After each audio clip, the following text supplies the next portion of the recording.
أعوذ بالله من الشيطان الرجيم.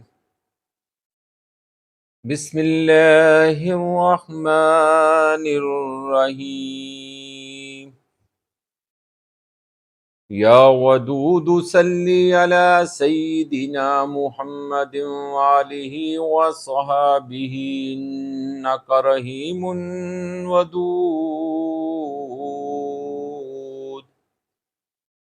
الصلاة والسلام على خاتم النبيين. الصلاة والسلام على ختم المرسلين.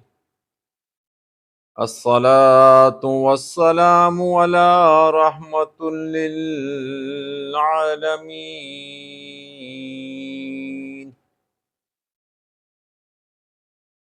حدیث اليوم، حدیث نمبر 878 878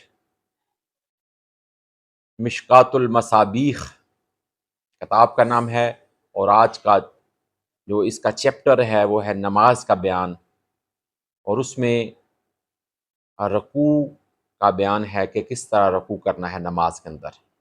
حدیث صحیح ہے،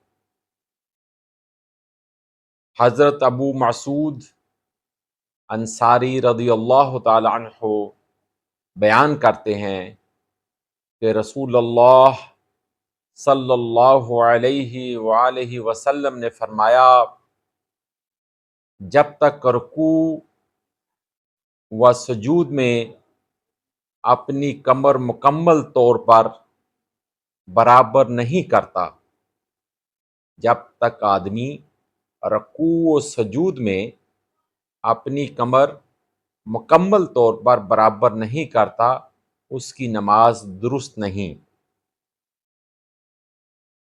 اور اس کے یہ حدیث حسن ہے، حدیث صحیح ہے۔ ترمذی شریف، امام ترمذی، نسائی، ابن ماجہ اور دارمی میں یہ احادیث آئی ہیں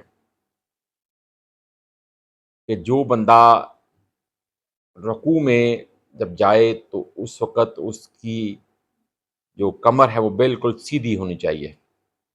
اسی طرح جب سجدے میں جائے تو اس کی کمر جھکی ہوئی بالکل سیدھی ہونی چاہیے۔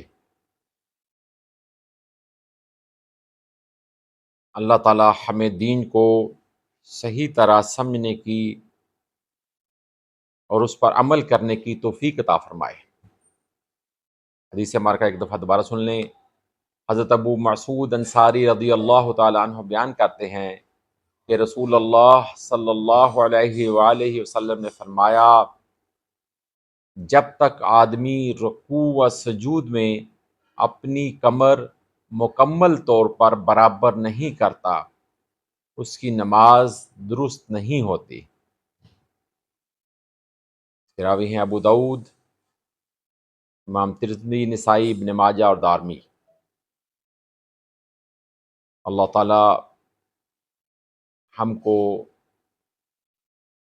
دین پر جو صراط مستقیم ہے اس پر چلنے کی توفیق عطا فرمائے، اور بالکل اسی طرح ہمیں عمل کرنے کی توفیق عطا فرمائے جس طرح نبی کریم صلی اللہ علیہ وسلم نے کیا۔ آمین۔